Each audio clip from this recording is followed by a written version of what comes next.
চাল কুমড়া দিয়ে এত মজার রেসিপি হয়। চাল কুমড়া, জালি কুমড়া যেটাই বলেন না কেন।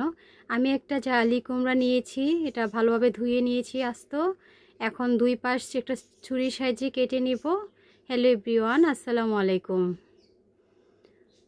এই রেসিপি যারা একবার তৈরি করে খাবেন, তা আমি এটাকে একটা বটির সাহায্যে কেটে নিয়েছি, স্লাইস করে কেটে নিয়েছি। আমি আমার সুবিধা মতো, আপনার চাইলে ছুরির সাহায্যেও কেটে নিতে পারেন। দেখেন আমি পাতলা করে স্লাইস করে কেটে নিয়েছি জালি কুমড়োটা। আমি বটি দিয়ে কেটেছি অফ ক্যামেরায়, অনেক সুন্দরভাবে কেটেছি পাতলা পাতলা করে। এখন এটা মধ্যে লবণ দিয়ে ভালোভাবে মাখিয়ে নিব। লবণ দিয়ে মাখাইলে হয় কি, সফট হয়, এটা অনেক সফট হয়ে যায়। তা আমি ভালোভাবে দুই হাতে লবণ দিয়ে মাখিয়ে নিচ্ছি সবগুলোকে। আমার ভিডিও যদি ভালো লাগে লাইক কমেন্ট শেয়ার করবেন, সাবস্ক্রাইব করে বেল আইকনটা বাজিয়ে দিবেন। ভিডিও ছাড়ার সঙ্গে সঙ্গে আপনার ওখানে নোটিফিকেশান চলে যায়। এই মজার রেসিপি অবশ্যই একবার হলো ট্রাই করবেন। এত মজার হয় বিকেলের নাস্তায়, অতিথি আপ্যায়নে আপনারা এই নাস্তাটি করতে পারেন। খুব খুব মজার হয়, সবাই অনেক প্রশংসা করবে, দেখতে অনেক লোভনীয় হয়, আর খেতে তো দুর্দান্তই হবে।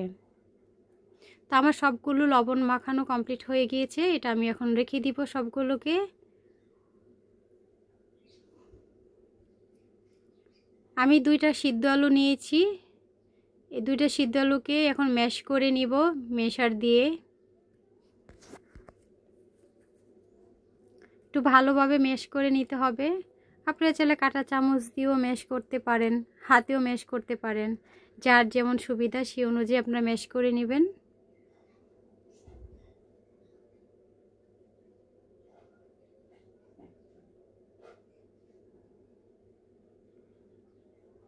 আমার এটা ম্যাশ করা হয়ে গিয়েছে। এখন দিব স্বাদ মতো লবণ, এখন দিব মরিচের গুঁড়া, এখন দিলাম একটু চাট মশলা, দিলাম জিরের গুঁড়া, আর দিলাম গোলমরিচের গুঁড়া, আর দিলাম কিছু ধনেপাতা। এটা আপনারা অপশনাল, ধনেপাতা চাইলে দিতেও পারেন, স্কিপও করতে পারেন, আমার ভালো লাগে তাই দিয়েছি। সবগুলোকে ভালোভাবে মাখিয়ে নিলাম। এখন এটা এক সাইডে রেখে দিব। এখন নিচ্ছি মজরেলা চিজ। চিজটাকে আমি ভালোভাবে কেটে নিব স্লাইস করে। যখন এই রেসিপিতে চিজটা ব্যবহার করবেন এত সুন্দর গ্রান আসবে আর এত মজার হবে, বিশ্বাস করেন ফ্যামিলি সবাই খেয়ে অনেক প্রশংসা হবে। যেই খাবে না কেন অনেক প্রশংসা করবে যে এত মজার একটা রেসিপি, তাও আবার জালি কুমড়া দিয়ে। খুবই মজার হয় আর দেখতে অনেক লোভনীয় এবং সুন্দর হয়। আপনারা অবশ্যই বাসায় ট্রাই করবেন। তেমন কিছুই লাগে না, অল্প উপকরণ দিয়ে হয়ে যায় এই রেসিপিটা। আমার চিজগুলো কাটা হয়ে গিয়েছে, আমি একটু লম্বা লম্বা করে কেটেছি, আপনারা আপনাদের মতো করে কাটবেন। দেখেন কত পানি আসছে লবণ দিয়ে মাখানোর পরে, এখন একদম সফট হয়ে গিয়েছে। এখন আমি সবগুলোকে পানি থেকে তুলে নিচ্ছি।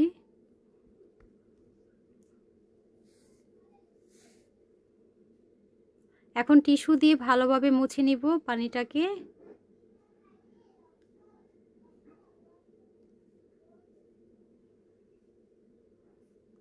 আমার মোছা হয়ে গেছে। এখন একটু ভালোভাবে মুছে এখন আমি ভিতরে পুর দিব। এই পুরটাকে দিয়ে দিব, আপনারা কম বেশি করে দিতে পারেন, আমি আমার মতো করে দিয়েছি। এখন দিব মজরেলা চিজ এক টুকরো দিয়ে, এটা হচ্ছে ফোল্ড করব। এটা সমুচা যেভাবে ফোল্ড করে এপাশ ওপাশ সেভাবে ফোল্ড করে দিলেই হয়ে যাবে, কোনো ছুটবেও না খুলবেও না। দেখেন কতটা সুন্দর লাগছে না?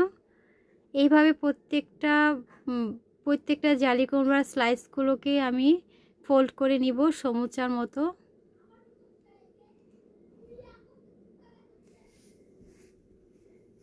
অবশ্যই আপনারা চিজটা দিয়ে খাবেন, চিজ দিয়ে খেলে আপনারা অথেন্টিক স্বাদটা পাবেন, খুব মজা হয়। দুই পাশ ফোল্ড করে দিলেই হয়ে যায়, এটা খুব সহজেই হয়ে যায়। দেখেন কতটা সুন্দর হয়েছে ফোল্ড করাটা, দেখতেও অনেক লোভনীয় লাগছে।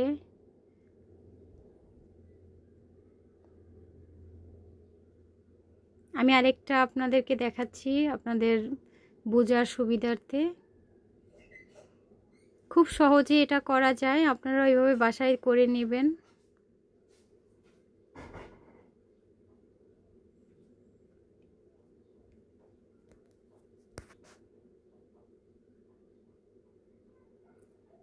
এই নাস্তাটি যখন কাউকে দিবেন কেউ বিশ্বাসই করবে না এটা যে জালি কুমড়া বা চাল কুমড়া দিয়ে তৈরি করা হয়েছে।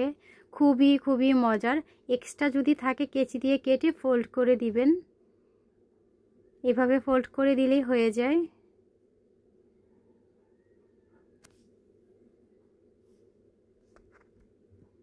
ব্যাস হয়ে গিয়েছে। তা আমি এইভাবে সবগুলোকে করে নিব।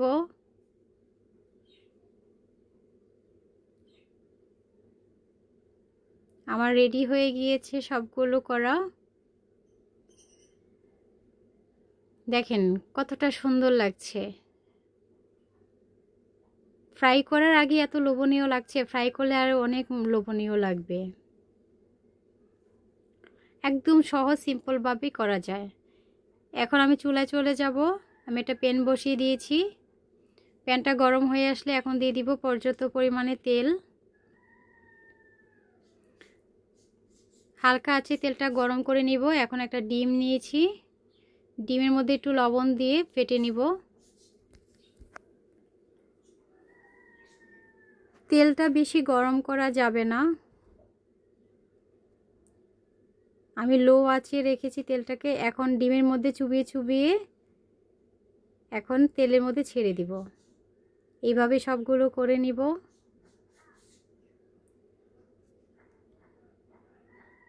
দেখেন গাইস, আমি দিয়ে দিয়েছি তেলের মধ্যে। এখন ফ্রাই করছি। অল্প আঁচে ফ্রাই করতে হবে, না হয় জালি কুমড়াটা কাঁচা থেকে যাবে।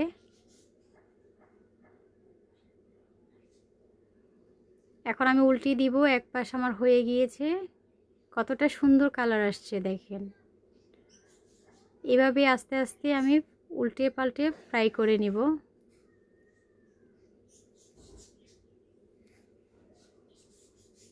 দেখে কি মনে হয় এটা জালি কুমড়া দিয়ে তৈরি করা হয়েছে। অতিথি আপ্যায়নে এটা রাখতে পারেন। এই নাস্তাটি খুবই খুবই প্রশংসা হবে, খুব মজার হয়।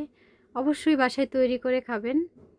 আমার এই রেসিপি ফলো করে আপনারা অবশ্যই ট্রাই করবেন। খুব সহজেই সিম্পলভাবে তৈরি করা যায়। আমি আস্তে আস্তে তুলে নিচ্ছি সবগুলোকে। কালারটা কত সুন্দর আসছে, আর ফোল্ডিংটা তো খুব সুন্দর হয়েছে, একদম সমুচা টাইপের ফোল্ডিং। আমার এগুলো হয়ে গেছে। আমি একের পর এক বাকিগুলোকে দিয়ে ভেজে নিব।